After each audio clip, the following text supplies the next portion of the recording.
මේ චිත්‍රපටිය මම ඉස්සෙල්ලාම කියනවා ගුරුවරයෙක් වශයෙන් ලංකාවේ සියලුම පාසල් ශිෂ්‍යයන්ට ඇවිල්ලා බලන්න කියලා. මේකේ විශේෂත්වය තමයි ජයන්ත චන්ද්‍රි මහත්මයා ඉතිහාස කතාව ඩැමේජ් කරලා නැහැ. ඒ කියන්නේ අපි සාමාන්‍යයෙන් චිත්‍රපටි ඉතිහාස චිත්‍රපටි කරද්දී ගොඩාක් දුරට ඉතිහාස කතාව විකෘති කරනවා යම් යම් ව්‍යාපාරාත්මක දේවල් නිසා. මේක ඉතිහාසයේ හදාරන දරුවෙකුට මේ කතාව බලාගෙන ගිහිල්ලා පේපර් එකේ ලියන්න පුළුවන් මට්ටමට මේ ඉතිහාස කතාව ඒ විදිහටම කරලා තියෙනවා. ජ්‍යෙෂ්ඨම රංගන ශිල්පීන්ගේ ඉඳලා අපි ආදරය කරන හේමාල් මේඝ වෙනකම්ම මේකේ තමන්ගේ රංගන දායකත්වයේ සපයනවා. සහ විශේෂයෙන් කියන්න ඕනේ මේක බලද්දී ඇත්තටම අපේ රට ගැන ආඩම්බරයක් දැනෙනවා. මොකද හේතුව තමයි ලංකාව කියන රට ගත්තයින් පස්සේ ඒ කියන්නේ අපේ රටේ මිනිස්සුන්ට සනත් අය දන්නවා උපතින්ම ඇවිල්ලා තියෙනවා මහා අති විශිෂ්ට මොලේ කල්පනා කිරීමේ හැකියාවක්. අර යුද උපක්‍රම කියන්නේ මගට යන්න දීලා දෙපැත්තෙන් වටලන යුද උපක්‍රම අපි දැකලා තියෙන්නේ අහලා තියෙන්නේ පොත් වලින් විතරයි. ඉතින් මේක අර ඒ විදිහටම ජයන්ත චන්ද්‍රසේන මහත්මයා පෙන්නනවා.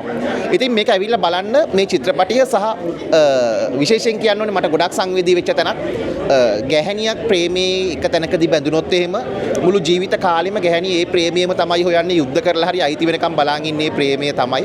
ඉතින් ඒ කියන එකත් ඔබට දැනේවි. ඉතින් ඇවිල්ලා බලන්න මම හැමෝටම ආරාධනා කරනවා. කුසුමාසන